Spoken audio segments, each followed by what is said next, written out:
Olá, meu querido irmão, minha querida irmã, quero convidá-lo para mais uma reflexão a respeito da Palavra de Deus.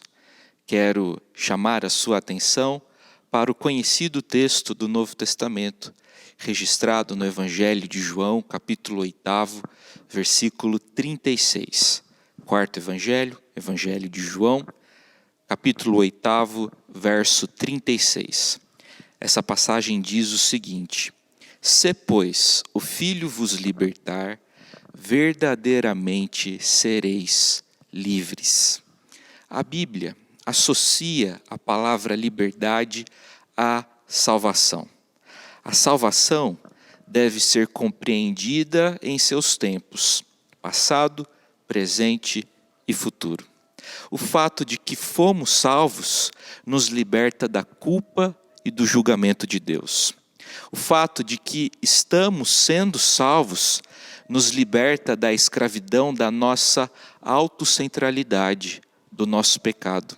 E o fato de que seremos salvos no futuro nos liberta de todo o temor acerca do que nos espera.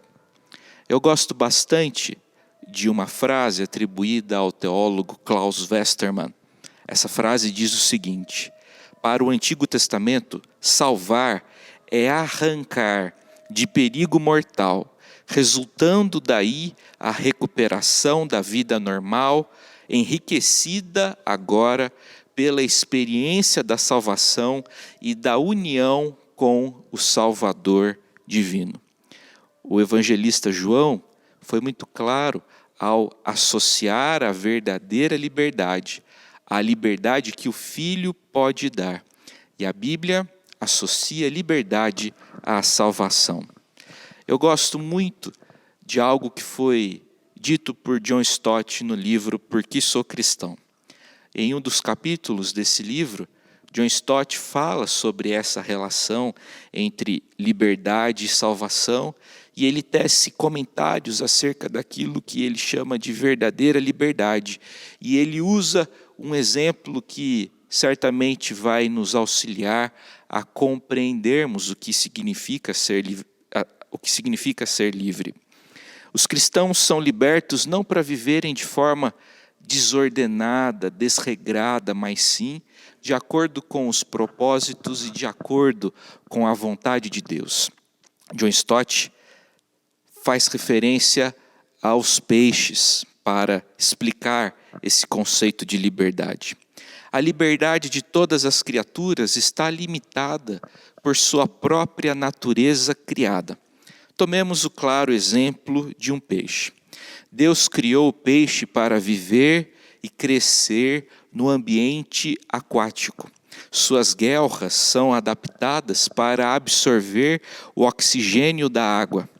Eles encontram a sua liberdade de serem eles mesmos dentro do elemento no qual um peixe encontra a sua essência, sua identidade, finalmente a sua liberdade.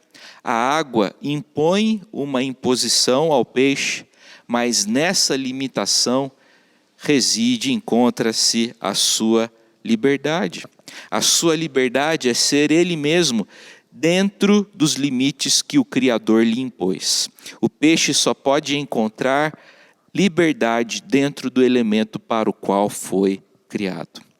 Pensando nisso, pensando em liberdade, pensando na relação que existe entre liberdade e salvação, quero tecer 3 comentários nessa ocasião. Em primeiro lugar, salvação significa a libertação da culpa e do julgamento de Deus. Salvação significa libertação da culpa e do julgamento de Deus. Por conta do nosso pecado, Deus está irado conosco. Sim, Deus está irado comigo e com você. A ira de Deus não significa que ele seja mal intencionado, que ele seja maldoso, que ele seja de má índole, que ele seja vingativo, mas ao contrário, a ira de Deus revela que Deus odeia, detesta o mal e se recusa a comprometer-se com ele. A Bíblia participa-nos de que existem 3 categorias diferentes e muito distintas de ira. A Bíblia trabalha com 3 categorias de ira: a ira divina, a ira humana justa e a ira humana injusta. Para nossa infelicidade, a ira mais frequente em nós é a ira do tipo injusta. Façamos uma observação humilhante. A maior parte da ira humana é do tipo injusta, isto é pecaminosa. O registro bíblico confirma isso. A palavra mais comum para a ira na Bíblia ocorre 47 vezes, sendo que em 42 ocorrências ela indica ira humana injusta. Embora nossa tendência seja a de presumir o melhor a nosso próprio respeito, a Bíblia nos adverte a respeito do perigo do auto-engano. Nossa tendência natural é de ocultar nossos pecados, dando uma verdadeira pá de cal espiritual nas nossas falhas. Ou seja, a ira de Deus é justa, a nossa ira é injusta. A única maneira de sermos livres da ira divina, de sermos libertos da culpa e do julgamento, é através de Jesus Cristo. Quando Cristo entrou em nosso mundo, ele tornou-se um de nós, assumindo a nossa natureza. Na cruz, ele se identificou com o nosso pecado e identificou-se também com a nossa culpa. Com amor sacrificial total, Jesus Cristo pagou a penalidade dos nossos pecados. Nós merecíamos morrer. Jesus morreu a nossa morte e fez isso em nosso lugar. Na terrível escuridão da cruz, Jesus experimentou os horrores do inferno, a fim de que pudéssemos ir para o céu. É surpreendente que quase todas as palavras que descrevem salvação na Bíblia sugerem um retorno a um estado ou a uma situação que era originalmente boa. Exemplos dessas palavras: redenção, reconciliação e por aí vai. Essa é a primeira situação.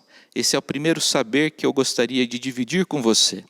A segunda lição, o segundo princípio: salvação significa libertação do cativeiro opressor da nossa própria autocentralidade. Salvação significa libertação do nosso egoísmo.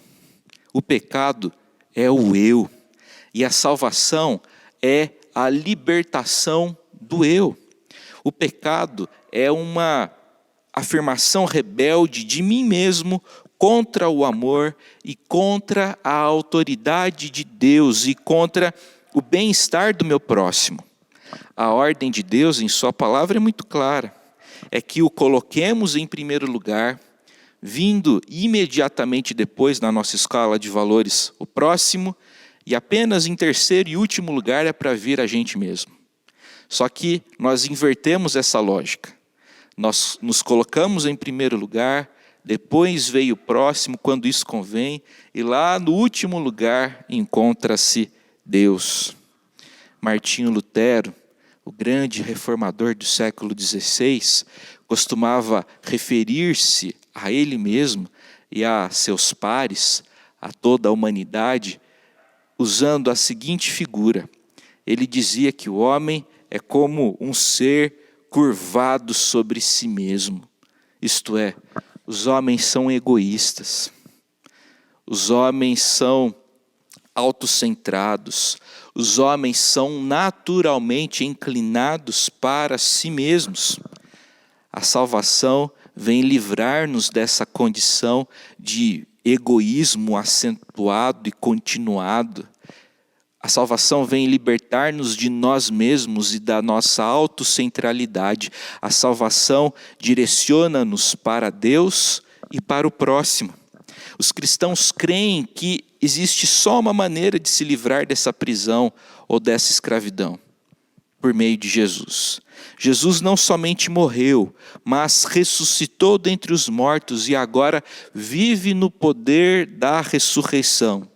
O Jesus vivo, o Jesus ressurreto, o Jesus vitorioso e redivivo, por meio do seu Santo Espírito, entra em nossa personalidade, estabelece-se ali como convidado permanente, subjugando nossos desejos pecaminosos e transformando-nos à sua imagem de glória em glória. Em terceiro lugar, minha última consideração acerca dessa relação entre verdadeira liberdade e salvação é que salvação tem a ver com a libertação dos nossos medos paralisantes. O medo da morte é seguramente um dos maiores temores da humanidade. E a atual pandemia do coronavírus está revelando isso. Revela esse temor, revela esse medo. Todavia, ninguém que tenha muito medo encontra-se verdadeiramente livre.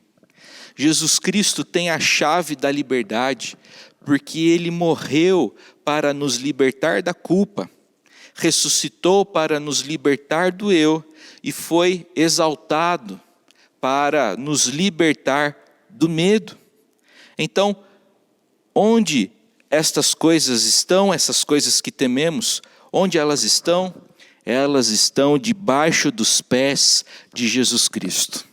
Escrevendo aos Efésios, no capítulo 1, o apóstolo Paulo falou que todas as coisas estão debaixo dos pés do nosso Senhor e Salvador Jesus Cristo. Uma vez que identificamos nossos temores ali, debaixo dos pés de Jesus, essas coisas perdem o poder de nos aterrorizar. O encanto dessas coisas, a magia dessas coisas é quebrada. John Stott afirmou apropriadamente que os temores são como fungos, crescem mais rapidamente no escuro. O que devemos fazer?